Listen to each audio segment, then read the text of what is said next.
Hello everyone, Mark Montgomery here with more great college advice, and today we're going to talk about the college essays, those all-important, all-consuming college essays that are very, very critical in the college application process for many, many students, but perhaps are a little bit more stressful than they need to be. So let's try to make the process of thinking about and writing these essays not only productive and successful, but also fun.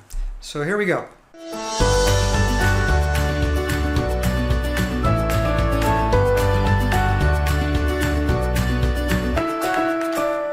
The first thing to talk about is whether or not these application essays are really all that important. And the fact is, at the most selective colleges and universities, they are critically important. They make the difference between a winner and a loser application often. They help break ties between students of similar ability, similar qualifications, and so they are absolutely, absolutely critical. And yet, they are not so critical for some of the less selective universities. I think that generally speaking, for most students in the United States, these become this massive, big, fat, hairy deal, and they're just not as important as people think they are.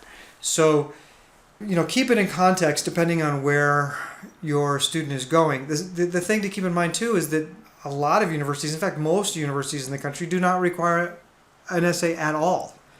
So, how important are they? It really depends on the destination of the student. So before you get all hot and bothered, make sure that you know that this essay is critical for the school that your student is applying for. I think it's important, and partly because I'm a geek and I like history, to set some context in these. The origins of these essays is not so beautiful. They were invented along with some of the other aspects of the application process that we Americans take for granted. They were invented to keep the wrong people out of the elite universities like Harvard, Princeton, Yale. Jerome Karabel, in his book on the history of college admissions at Harvard, Princeton, Yale, demonstrates very clearly that the application process as we know it, including the essays, was created to keep Jews out of the Ivies in the first part of the 20th century. Because before that, it was a very standardized process. The people like John Adams, when they went to Harvard, they just took an entrance exam at Harvard, and if they passed the exam, they got in.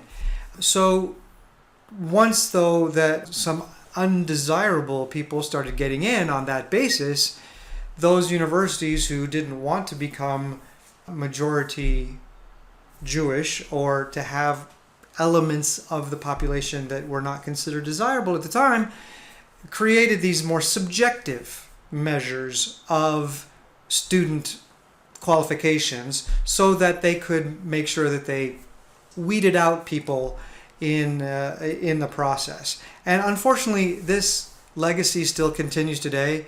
While the Supreme Court has upheld the right of universities to make decisions about racial quotas and well, not quotas, but to use race and ethnicity in the admissions process, this allows these schools to maintain a subjective application process. And this is so much of what frustrates us as Americans. It's not a meritocracy, right? There's no objective measure that compares one student to another. We have these essays that are very subjective. Nevertheless, never mind the history of it, the fact is that the essays have become a rite of passage for college-bound students, that pretty much everybody at least starts to write these, even if their schools don't in the end need them. They are a rite of passage. And I will also say that they can be a healthy rite of passage, because I think that the process of writing these application essays can help students on the road to self-discovery, to understand their values, their priorities. Why is it that they're pursuing a college education anyway? I think that process can be very, very healthy. But let's be real, these essays are going to be judged on a subjective basis by the people who read them. And different people bring different expectations and different ideas to what makes a quality essay. So we'll talk about this as we go through, but I thought this context would be just a little bit helpful in thinking about where this all started and how it came to be. There are many types of essays. We're going to focus right now on the personal essay, the primary college essay that would be used in the Common Application or the Coalition application. Some other universities may require other kinds of personal essays. For example, the University of California actually has 4 what they call personal insight essays that are different. So students have to pick 4 out of 8. But we're really going to focus on this personal essay. There are other essays that may be required in the application process for certain universities. These are called supplemental essays, and students may be required to add these other pieces of writing. They could be several pieces of writing to the application, but we're going to really focus on this singular essay. Just as a note, there are very commonly essays about why do I want to go to this college kind of essays, and others that are kind of weird, like University of Chicago or Tufts, Dartmouth. Some schools have some very bizarre essays, which we'll talk about in other videos. But again, we're going to focus on this primary essay in this video.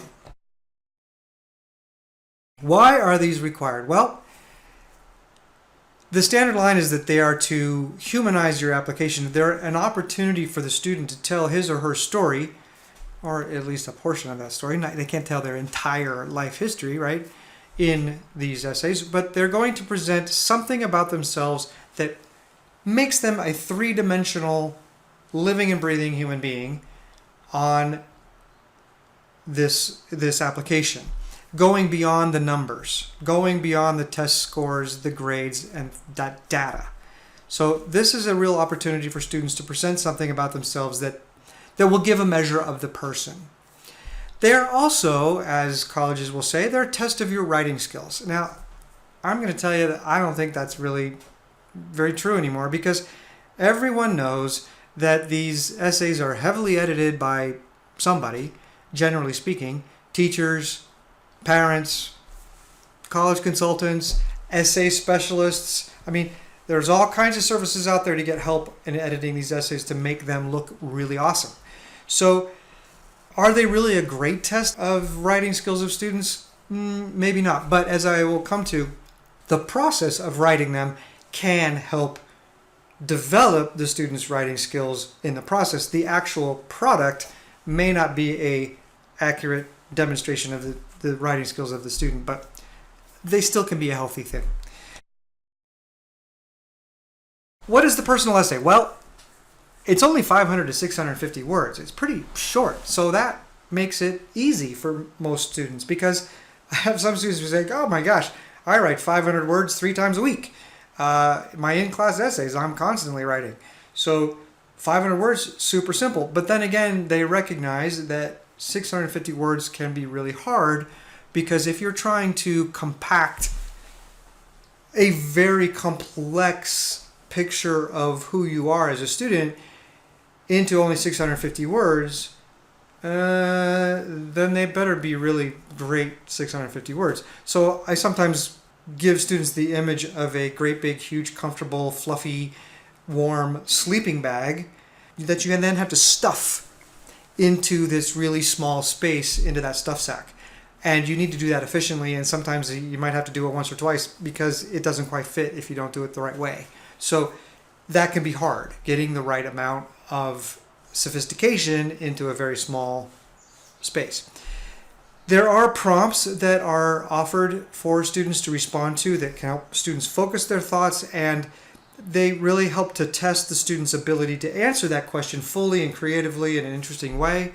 And again, sort of serve as the sounding board, or let's put it this way, more the launch pad for an interesting essay. The application prompts can and do change from year to year. Sometimes the prompts may stay the same from year to year, and the student is given a choice of prompts and must generally write on only one of those subjects. So there may be 5, 6, 7 different prompts. Choose one, write on that. We're going to provide you with a list of all the prompts, not only for the Common App, but also the Coalition app, as well as some of the major platforms out there like the University of California. So you'll have those up to date to review. So how about some tips for success? Well, the first thing is follow the directions, answer the prompt, do what the question is asking you to do. That's basic, basic academic writing instructions 101. Do what's being asked of you. And we do have a more in-depth discussion of each of the prompts of each of the different application platforms to help students and you understand what is important in each of these prompts. What do you really need to do to answer the prompt fully? But more important is what writing teachers everywhere, even as far back as elementary school, talk about, certainly in middle school and in high school, is don't just tell me something, show me. And what students usually think about when they hear this show versus tell, they're thinking about description and improving the description to make it more interesting. So don't just talk about the glass of water. Let's talk about the clear, crystalline receptacle full of fresh, crisp liquid or something, right? So they want to give a description using better vocabulary words. That's important, but what we're really talking when we talk about show versus tell is that students have a tendency to focus on the value or the characteristic, like they are diligent, they are compassionate, they are curious, and they only do that by telling us, hey, I'm really compassionate, I really feel a lot for the people around me, and I really help people a lot. Okay, well, that's telling me. I have to take your word for it, unless you provide me the proof, the evidence, the illustration, so that I, as your reader, draw the conclusion that you are compassionate, curious, diligent, whatever. So we want those illustrations taken from your life that will lead the reader, in this case in the admissions office, to conclude, oh my gosh, this student is so compassionate or so intellectually curious. Awesome. I want this student. So this is what's important in these essays, showing, not just telling. There are two essential elements of any essay. And, I like to keep things simple when we're talking about essays, at least at the beginning. We can always make it more complex, right? But let's boil things down to the essential elements. So the first thing is this idea of a story, an anecdote that is at the center of the essay. And the central character of that anecdote is the student, not anybody else, the student. So I encourage them to use the word I. These are personal essays. They can use the word I. Some teachers drill it out of them. In a formal essay, you can never use the personal pronoun I.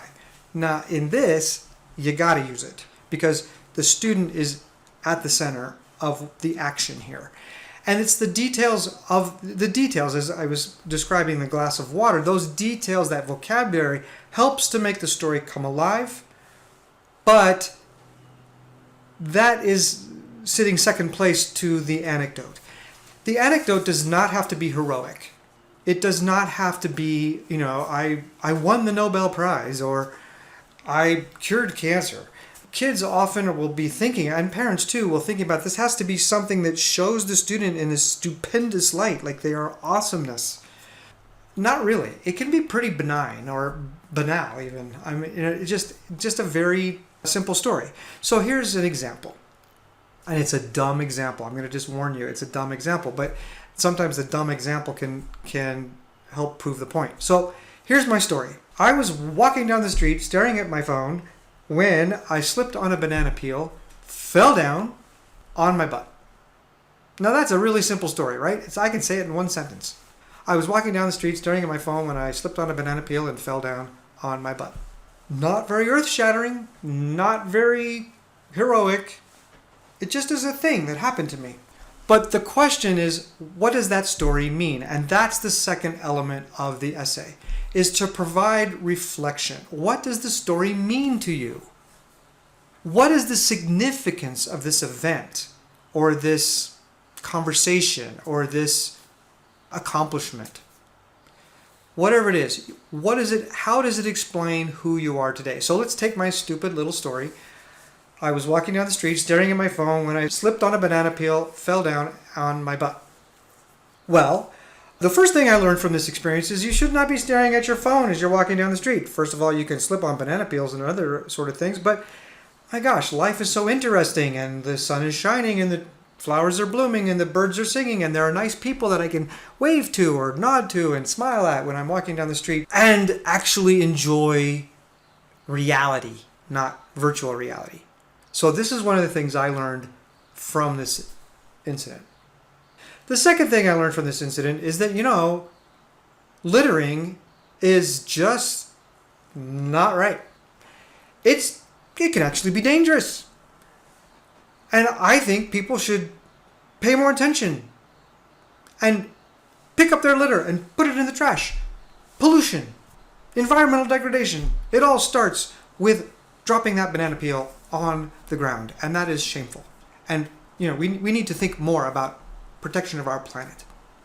Third, this event gave me a much better appreciation for the human anatomy because I have a padded behind so that when I fell on my butt, I didn't break my hip. It hurt. I got a bruise. But, oh my gosh, anatomy, an awesome thing. Protected me from more grievous harm.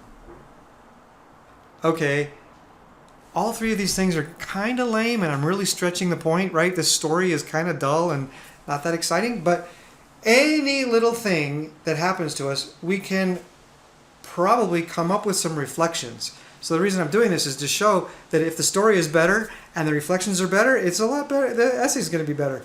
But the point is to come up with a story, a very discrete story that occurred in the student's life, and then find something more significant to say that emanates from that experience.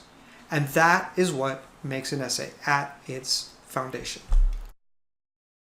I also talk about structure because I think writing is, writing is not just vocabulary and, florid prose. It's understanding the structure of the writing. And when you have a good structure, a good skeleton, it makes it easier for the reader to understand what it is you're trying to say. So for this, I tell my students to channel middle school when they were told how to write a 5-paragraph essay. An introduction, 3 body paragraphs, and a conclusion. And at first they look at me like, what? I thought this was supposed to be more sophisticated. Well, of course it's supposed to be more sophisticated, and you're going to make it more sophisticated because you're a smart kid, and you're going to make it more creative. But this basic underlying structure is really helpful. In fact, as I explained to them, this is my doctoral dissertation, right? A 5-paragraph essay. Okay, it was like 350 pages, but it was still a 5-paragraph essay. An introduction. There was a literature review. I had to tell about, what people had already written about this, kind of like outside the 5-paragraph essay structure. But then I had 3 case studies. Introduction presents my thesis, and then I have 3 case studies to illustrate, to show, not tell, show that what I am saying is true. And then there's a conclusion. Really good writing has a really solid structure, and the reason we teach this structure is because it works. So, to begin with, at least, I ask students to focus on this 5-paragraph essay structure. Tell me the story into introduction, what happened, and then you say, I learned a lot from this experience, and I learned 3 things. I learned 3 basic things from this.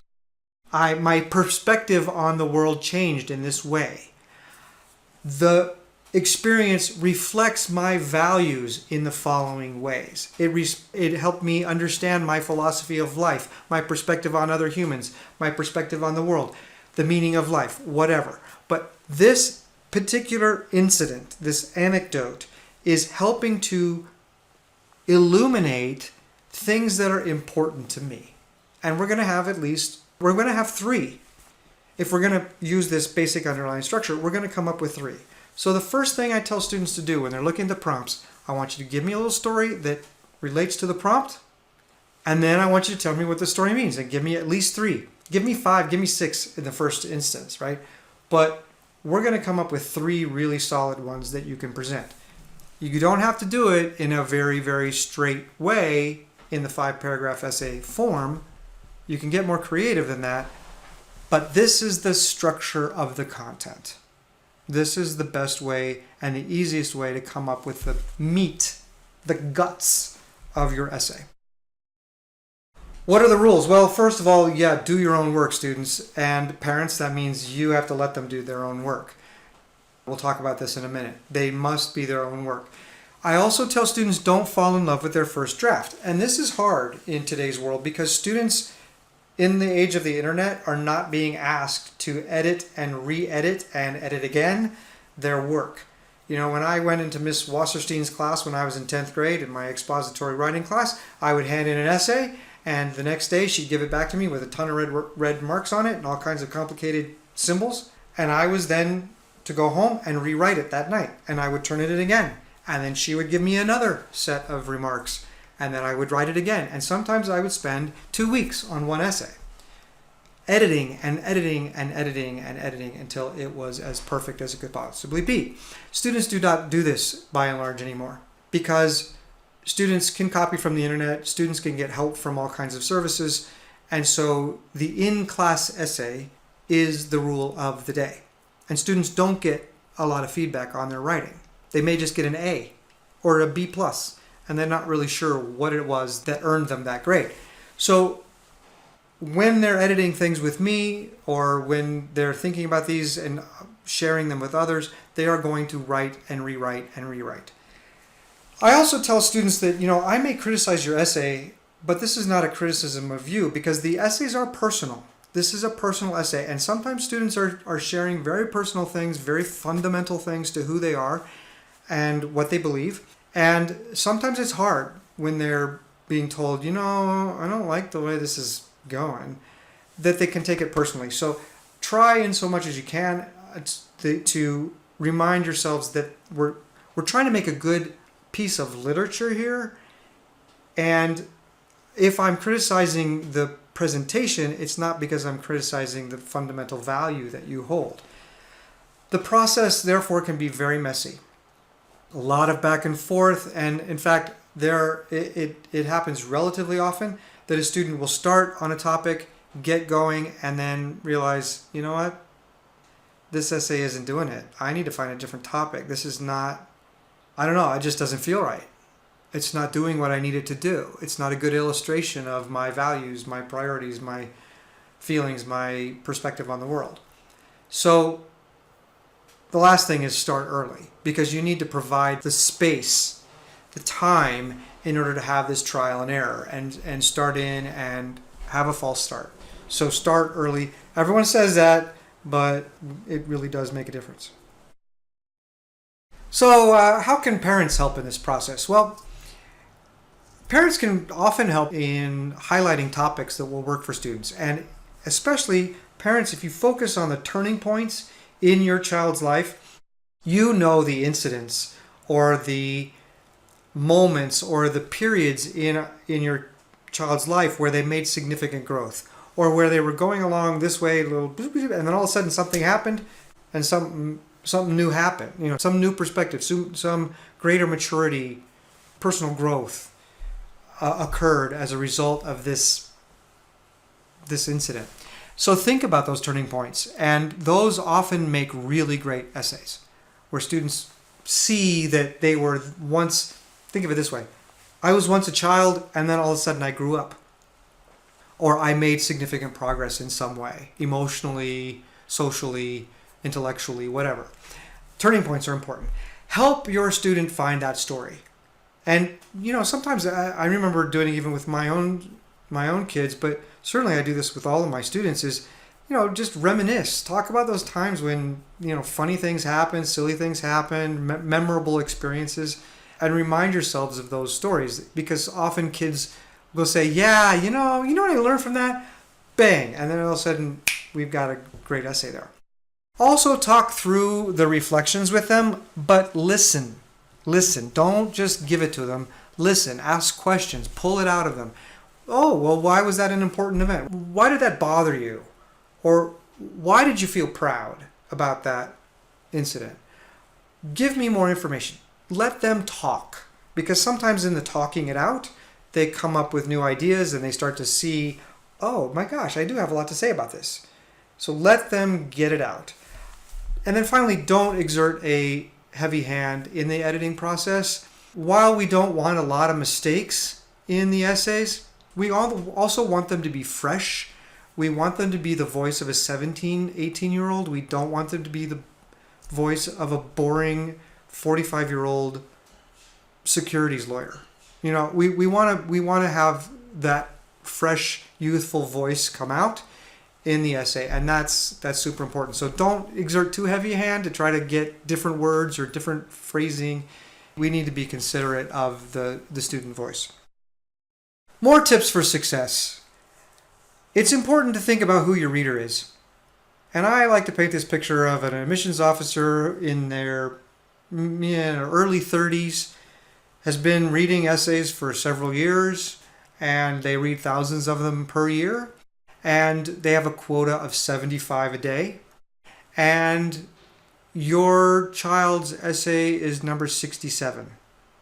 And it's late at night, it's cold, it's the middle of February, and they're snuggled up under a blanket with their iPad going, oh my God, I can't wait till I'm done with this. I want to go to bed. You got to wake them up. You got to get their attention. So that's really important.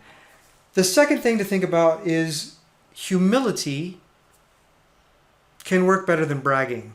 Being vulnerable, being human, recognizing one's deficiencies or insecurities or uncertainties can actually make these essays more human. So while we want to have positive things to say about the student in the essay, we don't have to paint a picture of a superhero. And I think the students who are the most human actually do best in the process. Finally, and this kind of relates to the first point here, is the hook. Get their attention in the first sentence, or at least in the first paragraph, because you want them to have a reason to keep reading. So sometimes I'll tell students to, come up with a really provocative first sentence. It's really hard. You don't want to start that right at the beginning of the writing process because that's too much pressure. But sometimes that hook will come out as the editing process continues, as it unfolds. So keep your eyes out for something that will really grab the attention of that reader right from the outset, so it wakes them up when it's 10 o'clock at night and it's number 67 out of 75 essays, and that person is jaded and frustrated and tired. So really, as we'll talk about in a minute, there are really no topics that are totally off limits, but there are some ones to avoid because they tend to be traps, and they tend to, they're kind of hackneyed and overused. So the first one is that most important moment of my life was the big game that my team won or lost. And usually it's because I threw the final touchdown pass, or I had the final shot just before the buzzer. Or it could even be that I saved the day in the school musical, or where the student is trying to come off as heroic. And the problem with these is that the reflection is going to be fairly shallow. And if you look at the common app prompts, one of the most common prompts is, tell me about a failure and what you learned from that failure. Instead of the touchdown pass that won the game, I want to know about that pass that you threw that was an interception. I want to know about the time that you lost the game for your team. That's actually a more interesting essay. So avoid those heroic sports analogies. The second one to avoid is the list of all my successes. And I think this is where, again, parents and students are prone to think, I have to be heroic. I have to show how great I am. Whereas I'm constantly telling students, I want you to be human. I want to know what it is that makes you different from this other human being. It's not about what you did. It's about the choices you made or the values that you hold dear. Tell me about those things instead. So don't just give me a list of all the things you've done and all the accomplishments you made. The third one is the grandparent essay. I love my grandparent, and often, in high school, students lose their grandparents, one or more grandparents. I know that's what I did. That my grandparents died when I was in high school, and That's a big moment in a student's life, right? I mean, that's usually their first encounter with death.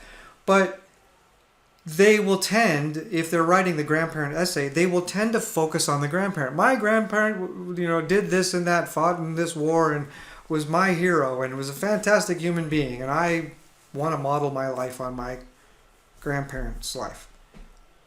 Okay, that's awesome, but the grandparent is not going to college. This story has to be about the student. So occasionally, I have had students who have written stories that include references to their grandparents, but the grandparent is not the center of the story. There is something about the relationship with the grandparent that is important, that helps the student to understand their own values. Or maybe it was an event that took place at a grandparent's house, or it was some piece of the relationship that the grandparent and the student did together that has been important. That's okay, but we just want to make sure that we're not writing an essay about the grandparent that is the center of the story. It's really careful. If there's any doubt of this, try to avoid the grandparents altogether. Then there is the community service thing. I volunteered at a soup kitchen. I traveled to Costa Rica and lived with a poor family and performed community service. And oh my gosh, my life has changed. I met poor people and they're nice. Okay, that is a real hackneyed topic. And it's true though. I mean, the problem with this is that if a student engages in meaningful community service, whether it's next door or around the world, it often is a transformative experience in that student's life. It is something that opens their eyes to phenomena and to humans that they may never have experienced before. And it's really mind-blowing. But if that's the essay, it can really be problematic. Now, again, to every rule, there is an exception. So I have seen great essays written where the backdrop is that community service experience, or that abroad experience where they do encounter poverty for the first time, or they encounter people who are exceedingly different and that really changed their life.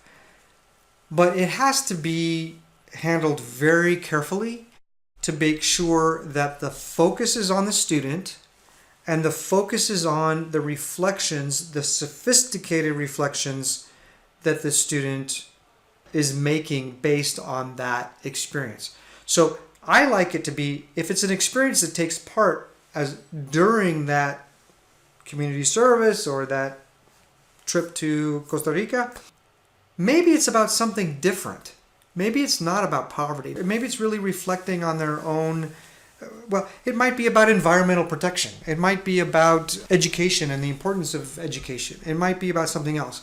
So it's really, really important that the student not get sort of stereotypical in these essays. So you want to be careful about those. The next one is the oddball essay, where the student says, I'm a peanut butter and jelly sandwich, or I am a red pencil. And they compare themselves to these kind of surreal or Dada-esque, tired and grumpy and read too many essays and bored out of his gourd. You don't want to make them work too hard to wade through an essay that's really bizarre. So it can be creative. I believe in creativity, but don't get too cute. Don't get too subtle, because that will just be annoying to the reader. And they're like, what are you talking about? I have no idea what you are, a red pencil? What? Ugh. Throw it away. Don't take that risk. Be careful. And then finally is the self-reflective essay where the students are getting cute or clever and saying, "Hi, I'm writing my college essay. Isn't this fun? You're reading my college essay. Oh, that's really awesome." And I really want students to avoid referring to the fact in the essay that this is a college essay. Of course, it is a college essay, right? It's on the college application. But let's try to think of it more like a piece of literature, a piece of memoir, a serious essay that you could use for any purpose. That you could put this into some sort of a collection of stories and it would be interesting. Don't say, oh, I'm only doing this because it's my college essay. So before we end this discussion of the personal statement or the primary essay for the college application, I want to talk about controversial issues. Often when you read books or see posts online about how to write these essays, often students are discouraged from writing about controversial topics. And, there's a reason for that because, oh my gosh, the United States right now, are we very good about talking about controversial topics? Not really. We're pretty bad at it. But one of the things is that college is definitely the place where students should be talking about controversial issues and learning about how to discuss them in a calm, dispassionate way that leads to progress, that leads to advancement, and leads to some sort of we can have different opinions, but in a democracy, we're trying to get to some sort of a compromise so that our country can move forward. So I really do believe that controversial issues, when handled correctly, can be awesome as topics. But there are some rules here, and it has to be done right. So the first one is that the focus of the essay has to be on the student, not on the controversial issue itself. So the student, again, when we talk about that story, the student has to use the word I. And it's not I believe, but it's more about an incident or something that happened in which this controversial issue played an important part, but not the most important part. The student plays the most important role here. The second thing is there have to be lessons that the student is drawing from the engagement with the controversial issue, and they're not trying to defend their stand on the controversial issue. So it's totally okay for a student to have a strong opinion about something. Whether it's, gay rights, whether it's racism, whether it's animal rights, whether it has to do with immigration. I mean, it could be something very fundamentally controversial in this country, but what we're looking for is what the lessons are that the student drew from the experience of being involved with this topic. It cannot be an essay that's trying to convince your reader of the righteousness of your stance. That's not what we're talking about. The third thing, and this is hard, is that the experience or whatever it is that the student's writing about, the student has to have enough distance from that experience that they can reflect and write in a sophisticated, less passionate way. I mean, that there's not purely emotional. So if they can do this, focus on the student, focus on the lessons, remember the reflections that the student pulls from this experience. And as long as the student is, able to analyze this in a more intellectual way, then it's helpful. On the other hand, if the student is still angry or bitter or resentful about the experience that they had involved with this controversial subject, then it's probably going to be too emotional and they're probably not going to do a good job. If the student is interested in finding blame about what happened and is still mad, rather than extracting the lessons, the personal lessons that they learned from this experience, then it could be dangerous. If the student has not learned those clear lessons that exhibit that maturity and ability to see more than one side of the controversy, then it's going to be difficult. We want the student to be able to have and demonstrate, show, not tell, demonstrate empathy, demonstrate a new understanding of the opposing viewpoint maybe. Maybe not agreeing with it, right? Maybe still holding up their values, but being able to see the humanity in the other person that they disagree with. Also, examining the complexity of this controversy and seeing that it's not simple, it's not black and white, and looking at it in a much more intellectual, analytical way and not just emotional. They have to be able to do this. If they can't, then let it go. Avoid the topic altogether. But again, one of the prompts on the common application is tell about a time when you defended a belief or idea. And then what happened? They are inviting on this application, they are inviting controversial issues. They are inviting a conflict of ideas. But what we're really looking for here is what lessons the student learned that will carry forward where? Into that student's university experience, into the open-mindedness that is required when students are going to come up against people who do not share their values, do not share their fundamental beliefs, do not share their opinions. And how can you deal with those people who have viewpoints that are different from yourselves, have perspectives that are different? So that's why the controversial issue can be awesome in an essay, because it really shows the preparedness, the maturity for university life. But again, it has to focus on the student, it has to focus on the reflection, what lessons the student learned. That's what can make this a terrific idea. So don't shy away from it necessarily, but be careful. So finally, bottom line, these essays are difficult. They require coming up with a really good topic, a really good idea, and a story that is at the center of this. And the story has to reflect the student's values, priorities, philosophy of life, perspective, etc. But they also are actually pretty easy. If you really focus on this idea, story plus reflection, that's the basic requirement. And then thinking about that 5-paragraph essay structure, the 3 body paragraphs that provide the evidence that show the student has made this kind of progress, then they're easy. It's really not so bad.